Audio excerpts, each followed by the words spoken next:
Bið krabbameinssjúklinga eftir að komast í geislameðferð hefur lengst og getur skipt mörgum mánuðum. Til athugunar hvort hægt sé að senda sjúklinga í geislameðferð í Danmörku. Mennirnir sem létust af völdum eldsvoðans á Hjarðarhaga í gærmorgun voru frá Tékklandi og Bandaríkjunum og á 40 og 60 aldri. Lögregla segist hafa gert mistök að kalla ekki strax út áfallahjálp á vettvang.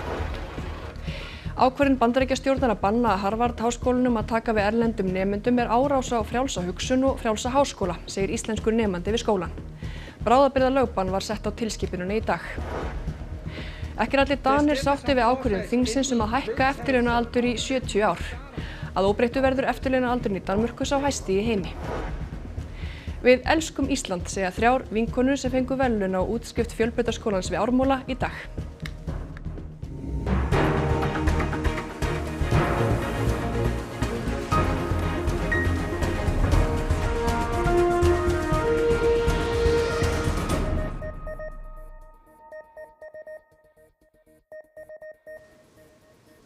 Gott kvöld. Bið krabbameinssjúklinga eftir geislameðferð hefur lengst og orðin 2-falt lengri en miðað er við. Bæði vantar fólk og tæki. Reynt að fá erlent vinnuafl og skoðað hvort hægt sé að senda sjúklinga utan í meðferð. Nýgreiningar krabbameina eiga einungis eftir að aukast. Geislameðferðardeild Landspítalans orðin takmörkuð auðlind. Því miður þá hefur biðtíminn verið að lengjast eftir geislameðferðinni. Á Norðurlöndunum miðað við að biðtími eftir krabbameinsmeðferð skuli ekki vera lengri en 28 dagar frá því að sjúklingur tilbúinn í meðferð. Og hann orðinn kannski alltaf 62 dagar fyrir svona meðaltali fyrir ákveðin mein. Sumir krabbameinssjúklingar þurfa að bíða mánuðum saman. Já, það má segja það, eftir geislameðferð. En sem betur fer þá bið bæði eftir lyfjameðferð og skurðargerðum innan ásættanlegra viðmiða. Tækjakostur og fjöldi starfsmanna meginskýringin á biðtímanum. 2 línuhraðlar, þar af annar nýr í notkun, en bæta þyrfti þeim 3. við. Fjárveitingar ekki til fyrir þeim 3. og þeim breytingum sem gera þarf á húsnæðinu til að koma honum fyrir í K-byggingunni við Hringbraut. Auglýst hefur verið eftir geislafræðingum og læknum erlendis og viðræður í gangi við starfsmannaleigur. Og við höfum líka verið að skoða möguleika á að senda sjúklinga erlendis til meðferðar og eiga þá í samstarfi við sjúkrahús meðal annars í Kaupmannahöfn. En það kannski ekki komið í ferli, en það í skoðun, svo sannarlega. Það að greinast með krabbamein nógu erfitt, biðin eykur álagið. Það getur maður vel skilið, að fólki líði ekki vel. Og ég held að við þurfum líka að gera betur þar í að upplýsa sjúklingan okkar. Forgangsraða þarf í geislameðferð og segir Vigdís að það sé gert eins vel og mögulegt sé. Næstu misseri átt þú ekki von á því að þetta breytist mikið til batnaðar? Nei, því miður, það mun taka einhverja mánuði að koma þessu í betra horf. Bandaríkjaforseti kveðst ekki vilja gera tollasamning við Evrópusambandið en vill skoða að veita ívilnanir til fyrirtækja sem flytja starfsemi síðan til Bandaríkjanna. Fyrr í dag hótaði hann að setja 50% tolla á innflutning frá aðildarríkjum sambandsins og sagði að ekkert annað væri umsemjanlegt. Hann sagði í færslu á samfélagsmiðlum að samningaviðræður hefði engu skilað og að viðskiptahalli væri óásættanlega mikill. Tollarnir skella á 1. júní. Þá hótar Trump að setja 25% tolla á allar vörur frá Apple nema fyrirtækið byrja að framleiða síma sína í Bandaríkjunum. Símarnir framleiddir í Asíuríkjunum og það mislíkar Trump. Velkomin Jón Bjarki Bentsson. Trump náttúrulega þessu, þetta ekki komið til áhrifa en þá höfðu þessar hugmyndir hans einhver áhrif strax í dag? Þær gerðu það. Markaðir í Evrópu féllu nokkuð eftir að þessar hugmyndir voru gerðar heyrinkunnar. Sérstaklega fyrirtæki eins og bílaframleiðendur, LFMH sem stærsti lúxusvöruframleiðandi heims og framleiðir Louis Vuitton, töskur, konjak og kampavín og fleira slíkt. Í Bandaríkjunum varð einnig nokkuð tíma á opnun en þar hafa hins vegar markaðir svona nokkuð að jafna sig allavega í bili. Nú hefur Trump verið að gefa í og úr með þessar tolla ívilnanir sínar. Bætir þetta samningsstöðu hans eða missir þetta marks þegar þetta eins og jójó fram og tilbaka? Mér sýnist á viðburðunum í dag og hvernig greinendur yfirvöld í öðrum löndum að bregðast við að áhrifin séu væntanlega minni heldur en væntaði mátt til dæmis eins og við sáum í apríl. Og núna styttist trúlega í það að til þess að þessar hótanir hafi áhrif þurfi að standa við eitthvað af þeim en ekki slá í og úr eins og hefur verið gert núna í 1,5 mánuð. En hvað með viðbrögð Evrópusambandsins við tíðindum dagsins? Þau hafa verið yfirveguð. stjórnvöld í hinum ýmsu Evrópusambandslöndum slá svipaðan tón að þau vilji allra helst róa þessa stöðu og frjáls viðskipti séu alltaf ákjósanlegri heldur en tollastríð en eru með vissulega gagnagerðir í pokahorninu ef að ekki verður við neitt ráðið og stjórnvöld í Bandaríkjunum staldna við stóru orðin. Já. Sjáum hvað setur. Takk fyrir þetta, Jón Bjarki. 2 eru látnir eftir eldsvoðann í íbúð í kjallara fjölbýlishús við Hjarðarhaga í Reykjavík í gær. Aðstoðar yfirlögregluþjónn segir handvömm lögreglu að hún hafi ekki óskað strax eftir áfallahjálp fyrir nágranna. Annar mannanna lést af sárum sínum á Landspítala í morgun en hinn lést á vettvangi. Annar þeirra var teknískur ríkisborgari og hinn bandarískur og þetta voru menn á 40 og 60 aldri. Lögreglan hefur verið í sambandi við bandaríska sendiráðið og það tekníska sem í Osló, lögreglu í Londonum og búið að láta ættingja vita. Sá þriðji sem var í íbúðinni alvarlega slasaður á Landspítalanum en ekki í lífshættu. 4 bjuggu saman í kjallaríbúðinni sem 80 fermetrar. Sá 4. var farin í vinnu. Eins og hefur komið fram líka hjá slökkviliði að þarna aðstæður voru mjög krítískar og alvarlegar. Hafið þið talað við vitni, einhver heyrði sprengingu? Já, það búið að tala við fjölda vitna, fólk sem bjóð þarna í stigaganginum og sama húsi. Af því þetta gerist í fjölmennu hverfi og fjölbýlishúsi, hvað hefði mátt betur fara þarna varðandi áfallahjálp? Já, þarna hefði þurft að kalla Rauða krossin til bara strax á vettvang og því miður þá var bara einhver handvömm hjá okkur að það var ekki gert. En í ljósi þess að þá hvet ég fólk til þess að hafa samband sjálft við Rauða krossin í 1717 í símanúmerið eða 1717.is og ég veit að það verður tekið vel á móti en þar. Ævar Pálmi vill ekkert segja hvort lögregla einhverju nærum eldsupptöku eða giska á hve langan tíma rannsóknin tekur. Hún tekur bara þann tíma sem hún þarf með rannsóknarhagsmuni í huga. 12 voru særðir í hnífaárás á aðallestastöðinni í Hamborg í Þýskalandi síðdegis. Kona sem grunuð ódæðið í haldi lögreglu. 6 hinna særðu hlutu alvarlega áverka og 3 þeirra eru í lífshættu. Lestastöðin eins og fjölfarnasta í landinu. Margir voru á vettvangi þegar árásarmaðurinn lét til skara skríða á háannatíma á föstudegi. Íslenskir nemendur í Harvard-háskóla óttast sumir hverjir hvað framtíðin ber í skauti sér eftir að Bandaríkjastjórn bannaði skólanum að taka við erlendum nemendum. Dómari setti lögbann á tilskipunina í dag. Bandaríkjastjórn ákvað í gær að banna Harvard-háskólanum að taka við erlendum nemendum og skiptinemum. Ákvörðunin hefur áhrif á þúsundir nemenda. Harvard kærði tilskipunina og nú hefur dómari sett tímabundið lögbann á ákvörðunina.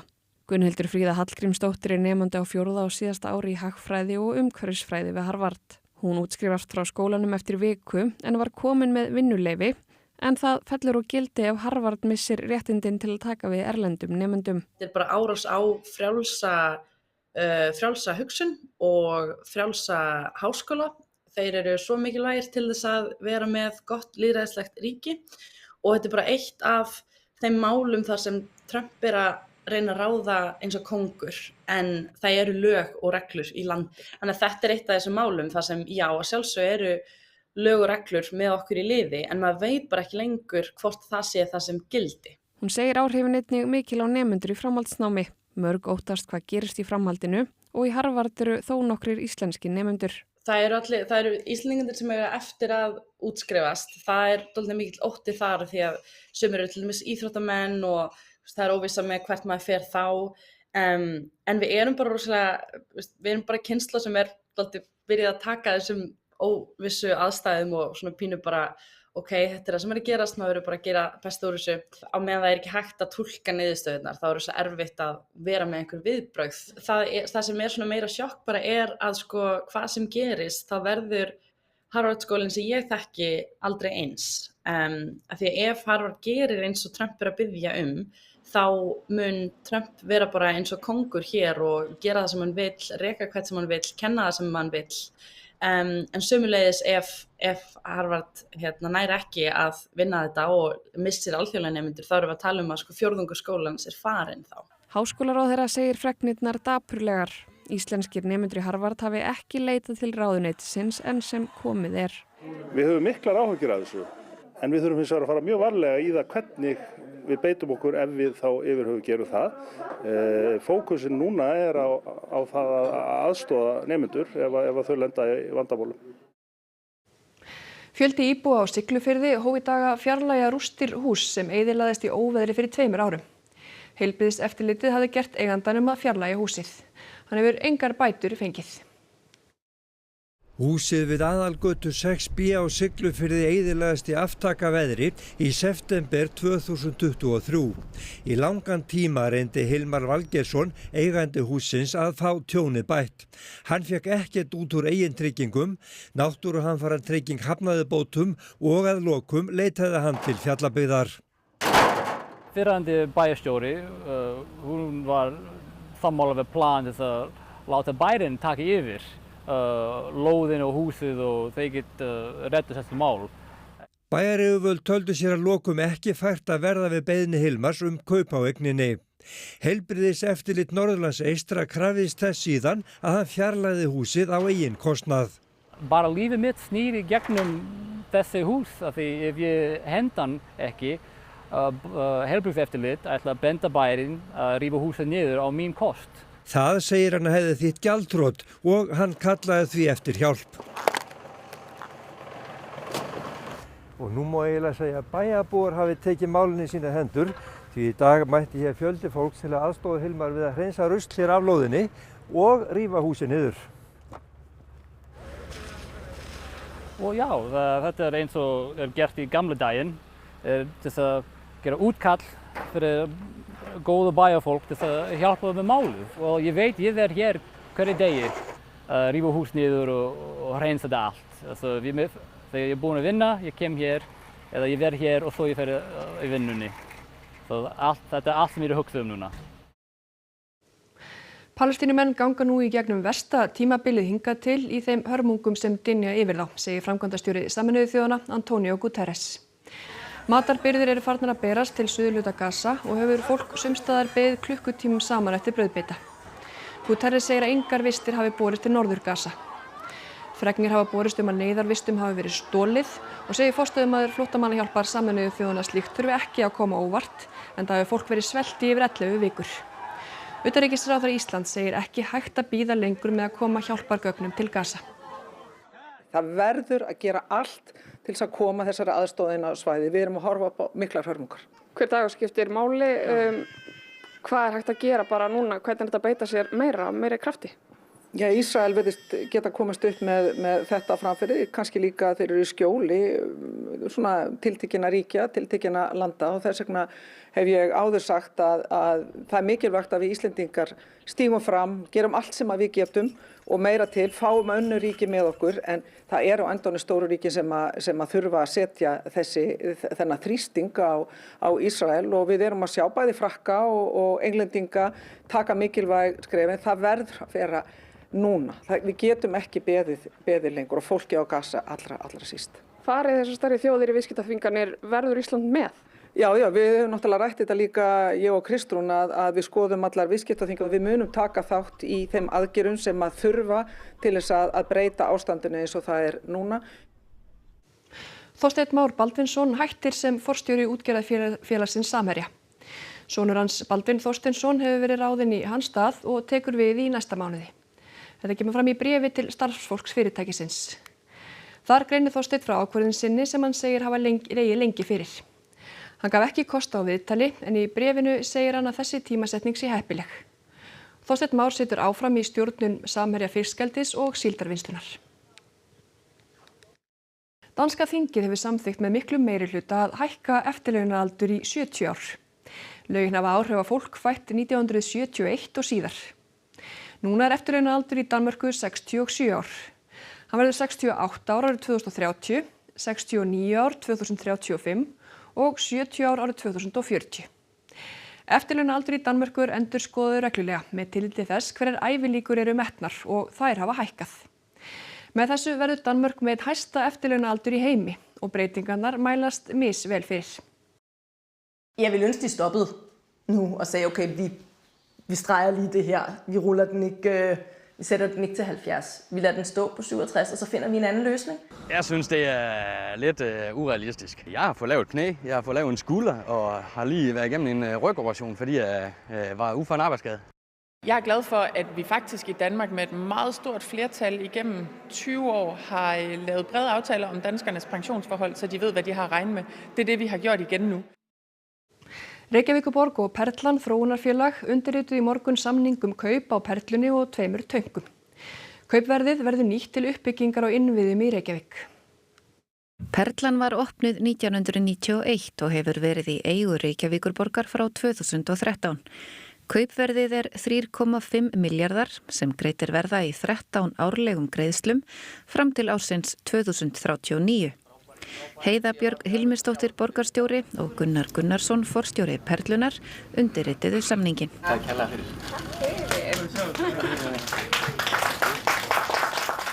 Perlan þróunarfélag hefur verið með starfsemi í Perlunni frá 2016 en kaupir nú húsið að fullu.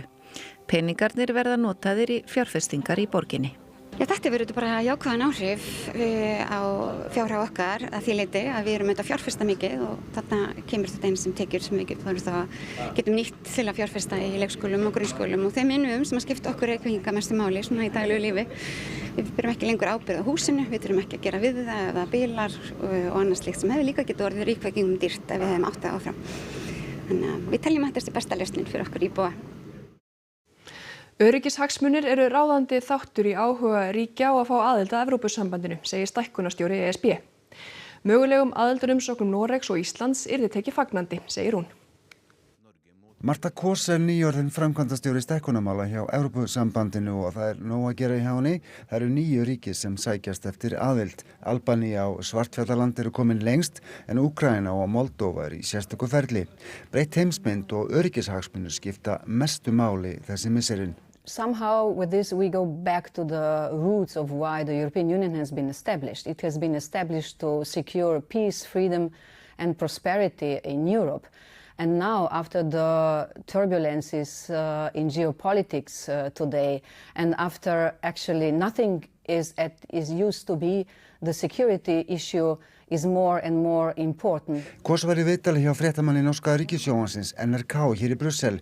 Hún segist fylgjast vel með umræðuna á Íslandi í aðdraganda þjóðaratkvæðagreiðslu og segist myndu fagna því ákveði Noregur að stíga álíka skref. Could Norway go together with Iceland in the same process, you think?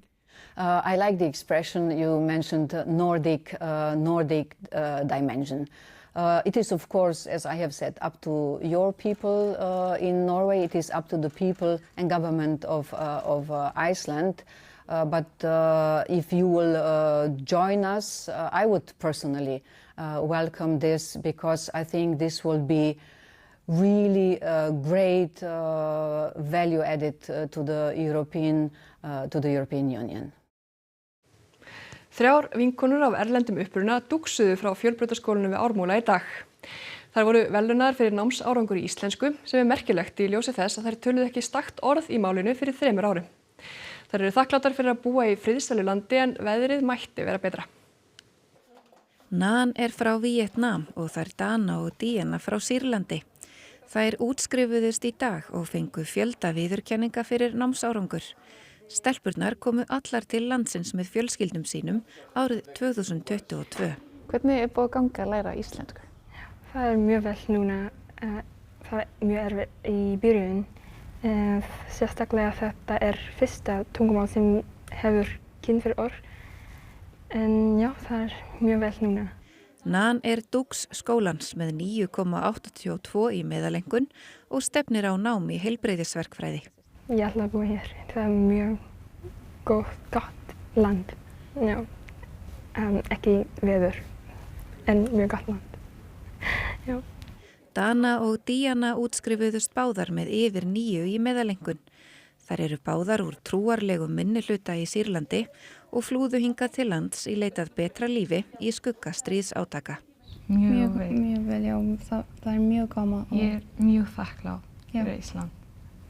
Af því það góð myndun og líka það fríður og við fáum mjög margar sem við fáum ekki í Sýrlandi. Já, við elskum Ísland. Já. Þetta annar heimili fyrir okkur. Þær ákváðu strax að vilja læra íslensku. Af því við búum hér og við ætlum ekki að fara úr frá Íslandi. Já, við þurfum að læra tungumálið til að tala við annað. Við viljum að vera alltaf hér. Við elskum Ísland. Og þá að veðri. Skil frá lægð á Grænlandshafi ganga yfir austanvert landið í kvöld með talsverðri rigningu á Suðausturlandi og Austfjörðum. Dregur smám saman úr vætu í nótt. Á morgun er útlit fyrir fremur hægan vind og dálitla vætu með köflum. Hiti yfirleitt 7 til 12 stig. Allt veðrið að loknum íþróttum. Rúnar Kárason vann sinn 3. Íslandsmeistaratitil í gær, þann fyrsta með uppeldisfélaginu Fram síðan 2006. Ég held að ég væri verri ef ég væri betri. Leikið í bestu deildunum í fótbolta í dag. Fram fékk Tindastól í heimsókn í Úlfarsárdalinn í fyrsta leik dagsins. Og Danmörku tókst hið ótrúlega í gærkvöld þegar liðið vann Kanada í 8 liða úrslitum heimsmeistaramótsins í íshokkí. Íþróttir eftir augnablik. Og þá skulum við fara yfir það sem helst í þessum fréttatíma. Bið krabbameinssjúklinga eftir að komast í geislameðferð hefur lengst og getur skipt mörgum mánuðum. Til athugunar hvort hægt sé að senda sjúklinga í geislameðferð í Danmörku. Mennirnir sem létust af völdum eldsvoðans á Hjarðarhaga í gærmorgun voru frá Tékklandi og Bandaríkjunum og á 40 og 60 aldri. Lögreglan segist hafa gert mistök að kalla ekki strax út áfallahjálp á vettvang. Ákvörðun Bandaríkjastjórnar að banna Harvard-háskólanum að taka við erlendum nemendum er árás á frjálsa hugsun og frjálsa háskóla, segir íslenskur nemandi við skólann. Bráðabirgðalögbann var sett á tilskipunum í dag. Ekki eru allir Danir sáttir við ákvörðun þingsins að hækka eftirlaunaaldur í 70 ár. Að óbreyttu verður eftirlaunaaldur í Danmörku sá hæsti í heimi.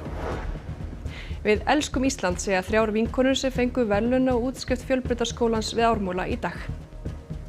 Og þá er þetta upptalið hjá okkur í kvöld. Takk fyrir samfylgdina á öllum okkar miðlum þar sem af er degi. Verið sæl og njótið helgarinnar.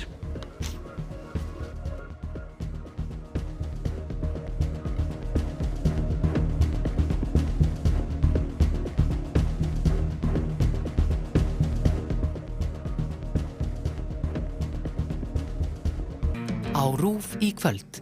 Leynibruggið, ævintýralegir danskir þættir fyrir alla fjölskylduna. Vinirnir Charlie, Níels og Tanja eru í fríi á Borgundarhólmi. Vinkona þeirra er sökuð að skemma verðmætt listaverk á safni Ólöf Höst og þau eru staðráðin í að sanna sakleysi hennar. Háskalegur lokakafli, Magpie Murders. Ritstjórinn Susan fær í hendurnar handrit að nýjustu skáldsögu glæpasagnahöfundarins Alans Conway. Lokakaflan vantar í handritið og þegar hún fer að leita að týndu blaðsíðunum flækist hún í vef lyga og leyndarmála. Billy Elliot, kvikmynd frá árinu 2000 sem gerist í námubæ á Norður Englandi árið 1984 og segir frá ungum dreng sem fer ótroðnar slóðir í íhaldssömu samfélagi þegar hann ákveður að æfa ballett í stað